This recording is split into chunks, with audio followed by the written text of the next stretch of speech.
So my name is Sabine Lichtenfels, and we are meeting here in our so-called Grace House, and it's our meeting point for Terra Deva, where we try to find back to the connection with the earth body and with the spirits of the earth, and how to find cooperation with the nature in a way that we don't dominate but cooperate. And when did your journey with Tamera started?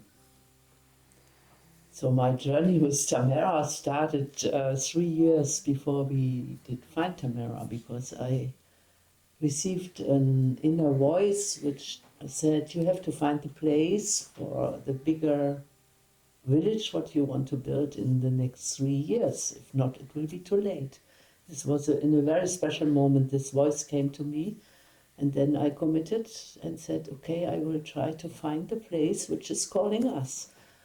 And I made a lot of journeys and visited many places. Also here in Portugal, we were at the coast with groups from different areas and meditating, and always it did not really work.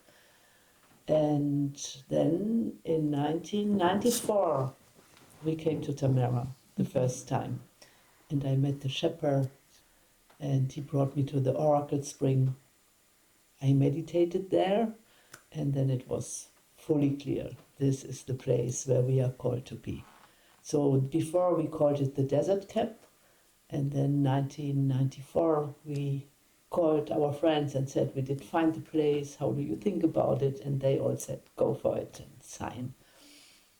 I had to sign very quick. The decision was to do in 1 week, because if we would have not said yes, we want to buy this land, it would have gone to the bank. So the owner had no money anymore, and so the bank would have taken the land. Maybe you can start with how you heard about the project in general also, going even more back, actually. About the project, like, and how it started with Deron and... the whole story before Tamera. I think, yeah, also, Nitzan, maybe also you can sit here so we can... Look at the same.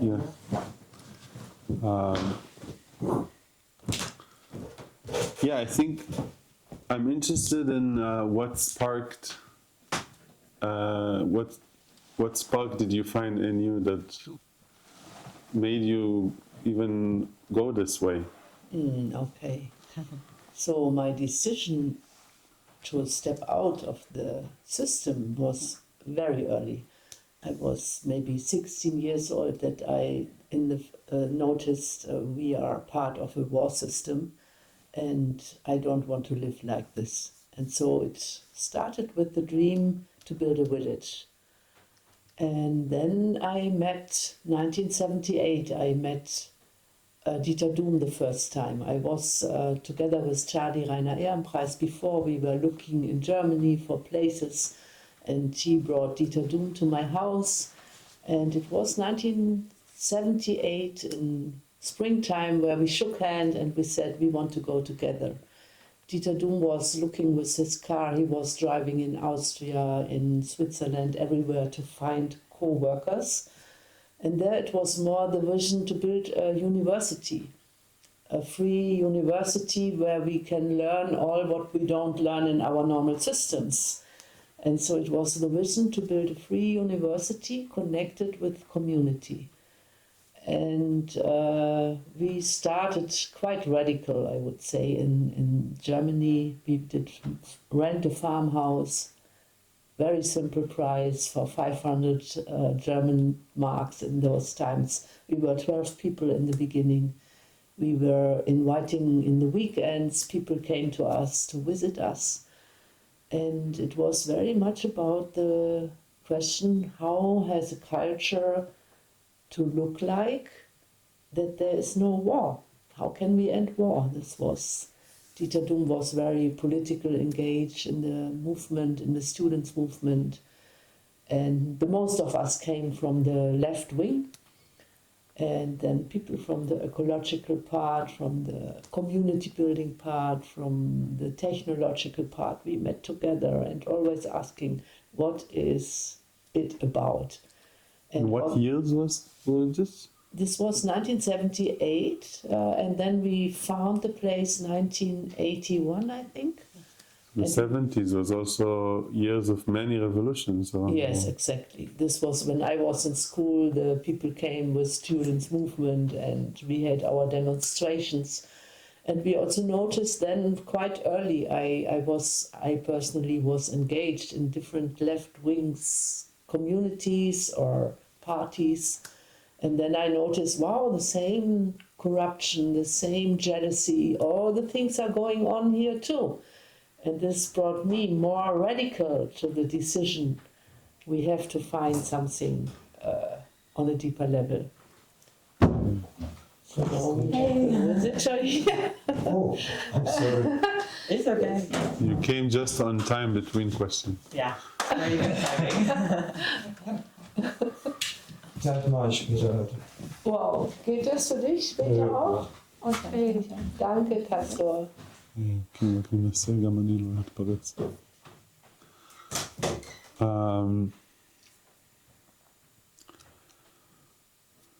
Yes, so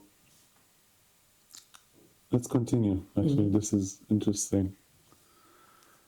So you found that the first step was to get the farmhouse with the idea of founding a free university. Yeah, exactly. And we stayed in the farmhouse together. And while we tried to build community, we noticed that the story of competition and all those things are quite deep. And so we noticed if we want to build a free university and community, we have to focus also on the social questions, how to build transparency, truth and trust between people. And this brought us to the decision that we had half the day mainly to work on the community part. And the rest we worked on our special research issues we had to build a village was the dream. What allowed you to have trust in this group? It was the vision to become transparent. And shortly after we were in this farmhouse, more and more people came. And so we started a social experiment in the Black Forest, where we said we want to stay together for 3 years and we want to really become like in a marriage with the group. What we, before you normally have this trust to one person, but how to really build it in a group. And there we became we invited a lot of art, and especially in finding transparency in the communication, we noticed how much we are identified with our pain body, with our fear, and how to overcome fear was a very, very deep question. And this brought us to develop the forum where we made performances where, for example, if you feel very jealous, we were invited to bring the jealousy to the stage, to express what is going on inside of us. And then to notice that's not me. It's my trauma point, it's my story. And this was a very, very creative time.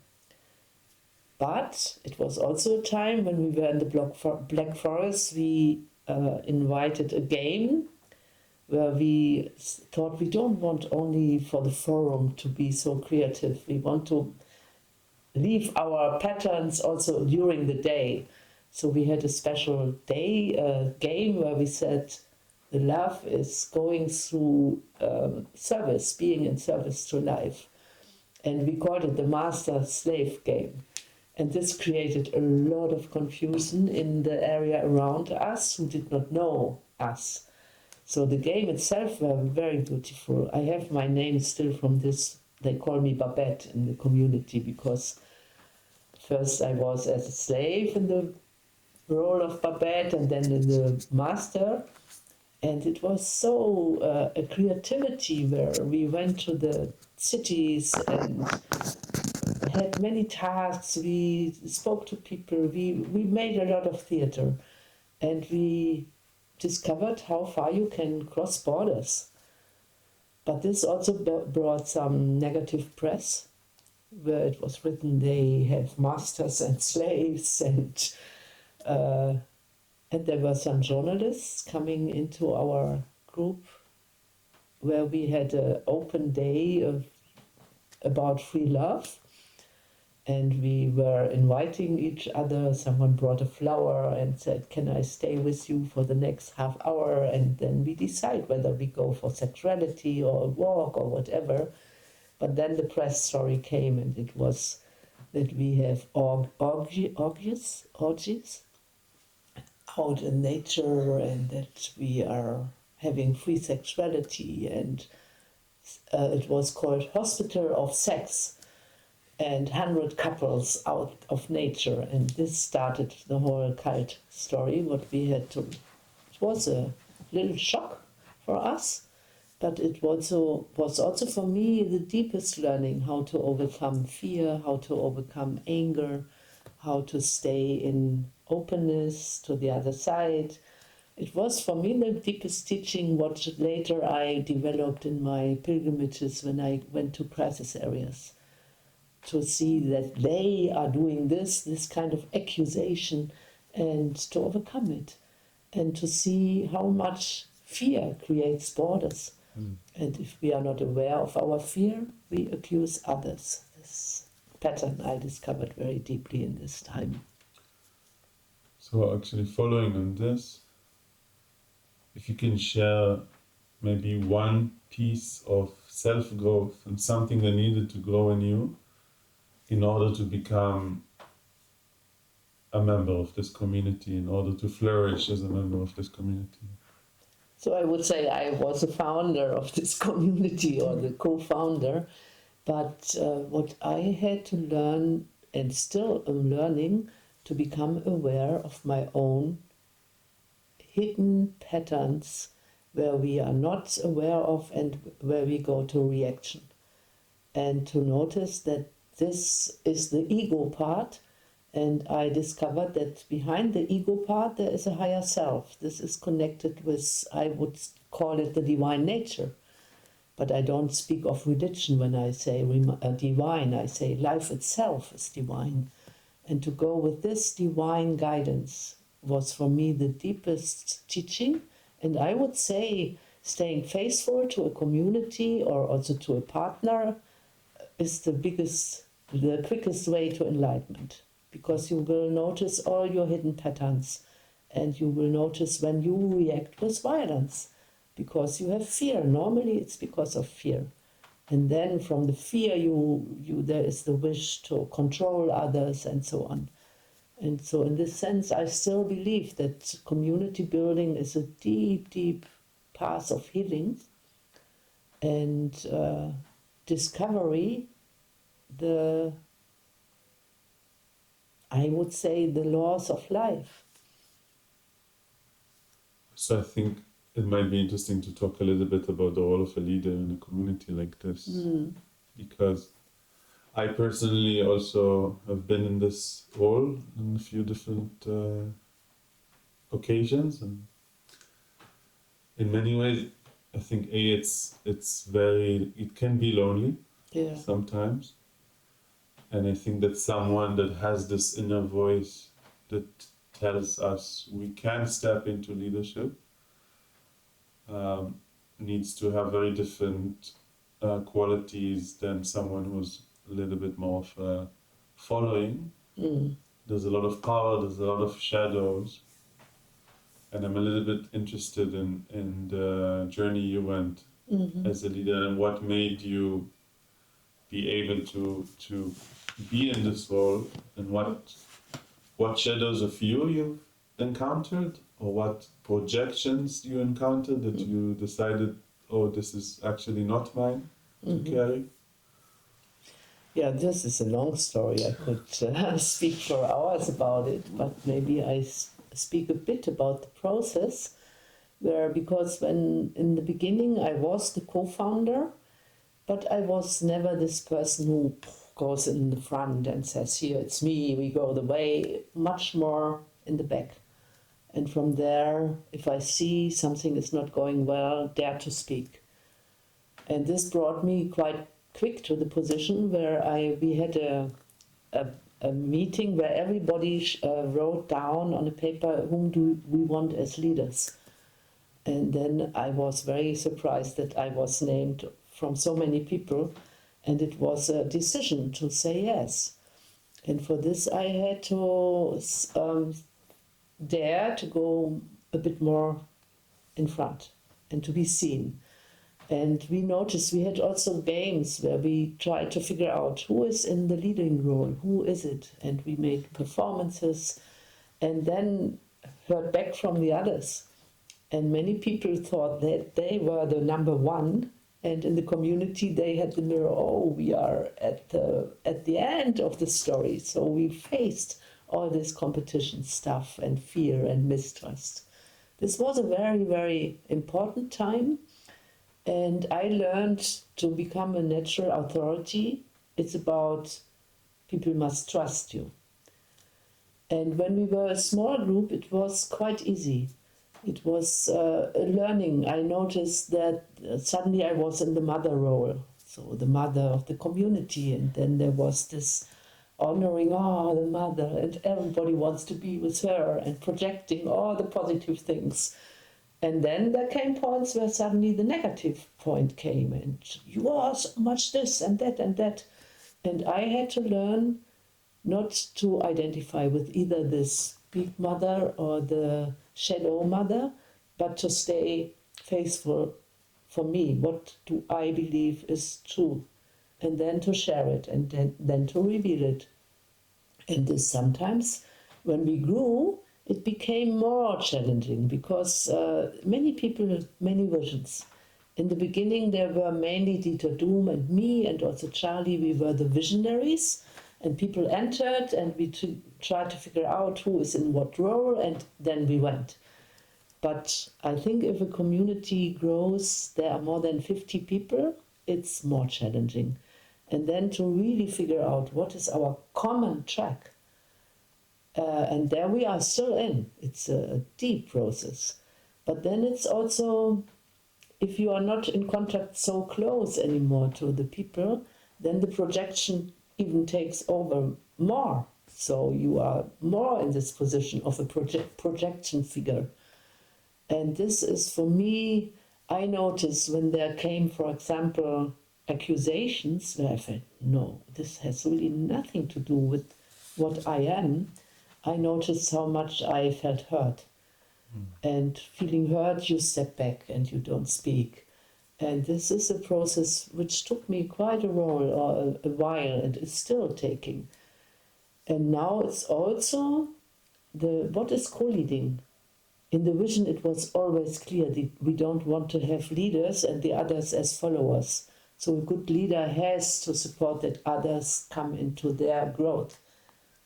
I created the stone circle. For me, this is a symbol where I feel if everybody is really figuring out who am I on a spiritual level also, then the community can work. Then everybody takes the position where he or she is in the nature. And this is a long process. And how do you stay close and open, even through hearing a lot of projections that might hurt your behaviors, that might you want to be with a bit more distance, let's say? Yeah, for me it's mainly that you learn to take critical voices and to really check, are they true? And then to find a feedback loop in the community where this can stay transparent. And this is more challenging in the structure building because if there are 170 people and many, many guests, to find really the loop of transparency is like finding new structure of leadership. And there we are in, I would say. I see that we have now the younger people, we as the founders go more back in the background, not being in front and trying to support as best as we can. And there I watch the same process that in the beginning we say we are all basic democracy. And I love the basic democracy. I think this is the core. But for this, you first have to discover your own responsibility. What is my response to the whole? And there now some people grow a lot, and I see they are taking really leadership, and now they look, oh, where are the others? And now to find the next level of really how stay we faithful, and how do we overcome this kind of anger? Reacting with anger does take a lot of time. So how can we strengthen the contact, communication? And personally, I believe a community, if a long-lasting community, have to find a common spiritual way without following religion. And so it's very daring to really find what is my divine part in the universe, and how can we create rituals where we together trust in.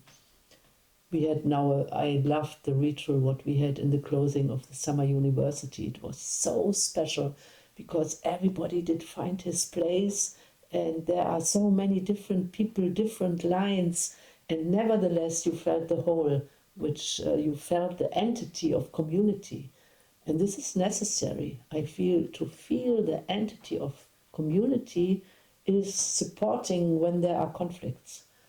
What do you think is the role of ritual in building community? A ritual has a kind of becoming conscious about the levels where we are at. It's helping to surrender, and it's helping to find the consciousness where war ends, and where you really, I always say, where there is consciousness, there is no war. This is a daring sentence, but it's not the mind. It's not what is my opinion. It's something where you, like the sun is very precise when she rises. There is something in the consciousness, which is the consciousness of the universe. And if this rises inside of us, suddenly the vision comes, the common vision. And this, I feel, is the task of rituals. And then, of course, you are a young girl, and then there's the next level, and to find the threshold, how to enter the next level in your consciousness. This, for me, are the tasks of rituals. In a way, the ritual can create an identity for a community. Yes, I can support to create identity of community, exactly.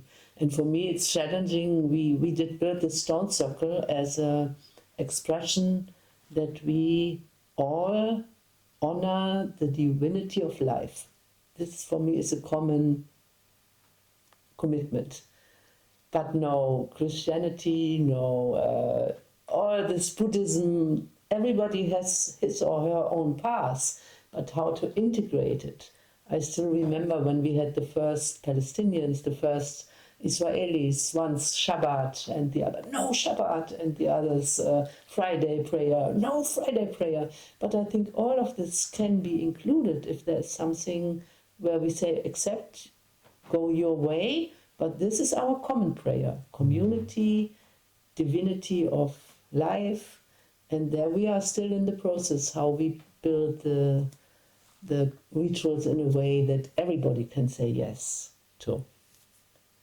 Can you say something about a moment when you realized, oh, maybe now it's time to step down as a leader so someone else can step forward? Like that you heard this voice inside of you? It started some years ago where I felt, wow, this is at the moment not my task anymore, because I noticed it's too much from coming from the duty, but not from the inner duty. And my spiritual call was something else. I was much more looking to have enough time to be with nature, to listen, and also that I was called on a spiritual level to the connection to the peace community in Colombia or to different places. And then I noticed I play a double role. This is not healthy, not for me and not for the community. And I would say it started maybe 5 years ago. And learning to be an elder is still, I'm still in the process. We have no role models in our culture. But I feel it, I'm gaining more and more this inner staying in my center, I would call it. And I come if people call me, and I don't feel I have to be everywhere, and if I'm not there, it's not working well, and all those things. It's a letting go process, and it's a deepening of responsibility on another level. What advice would you have for someone who's stepping into leadership in a community or in a project that is with similar values and character?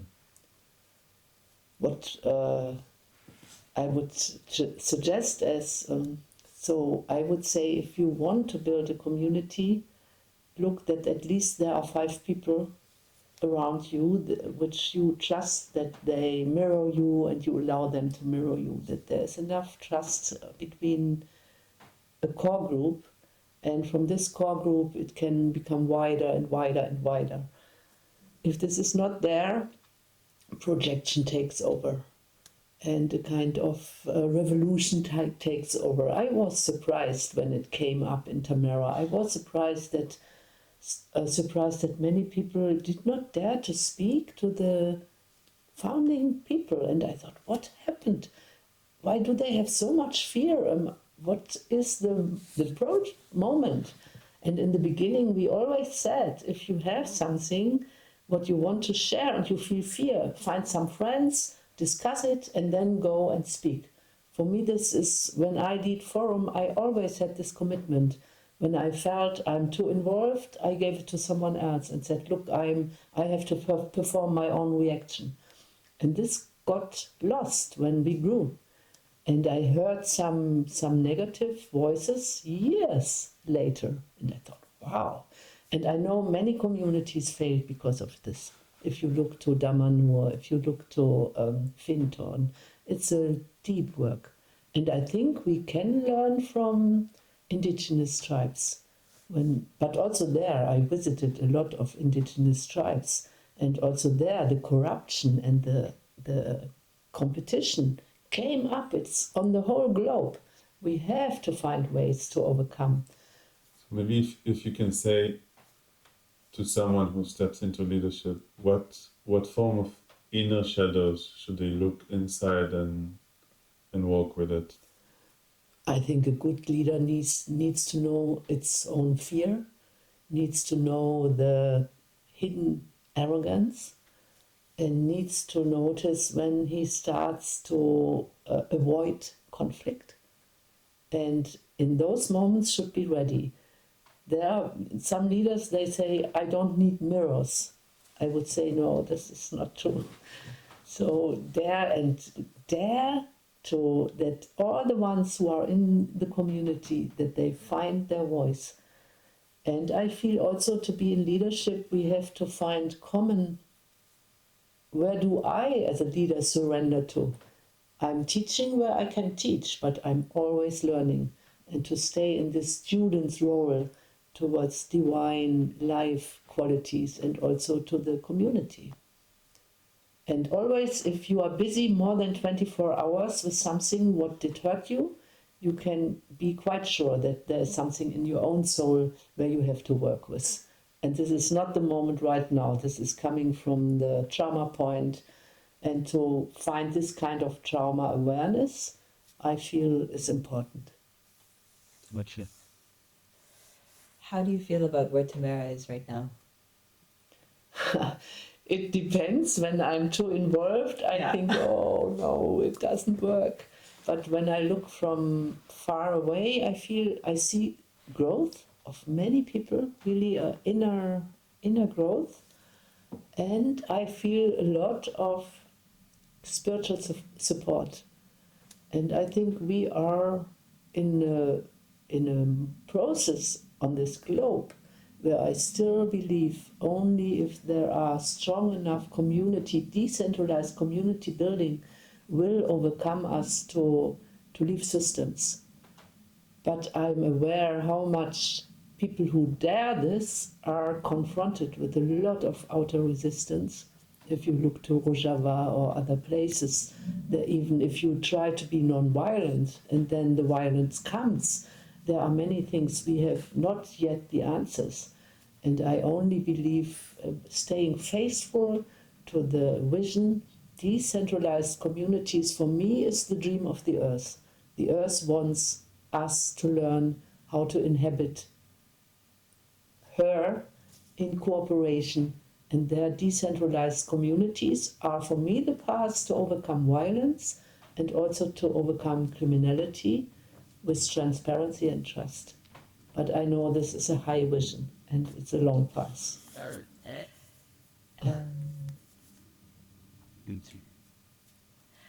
How do you see the relationship between like individual healing and collective transformation? Can you?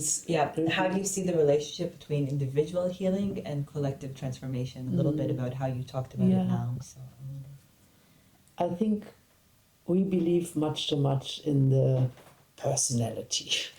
And this is mostly the identification of our patterns, of our personal trauma without noticing it. And so I think a collective trauma is at the moment taking leadership on the whole globe. And I only believe if we find back to our higher self, it's like the seed which making us grow. This is not a person, this is something, it's much more. And by finding back to this root, we can also find a healthy collective body. Because at the moment we only know collective entities as negativity. The German trauma, the Israeli trauma, the Palestinian trauma, that's guiding the whole earth body at the moment. And there to find back, who am I on a deeper level, on a spiritual level, will teach us how to build a collective body and how to find own responsibility. I always love the word responsibility because it's from the inner, give the feedback to the whole. Yeah.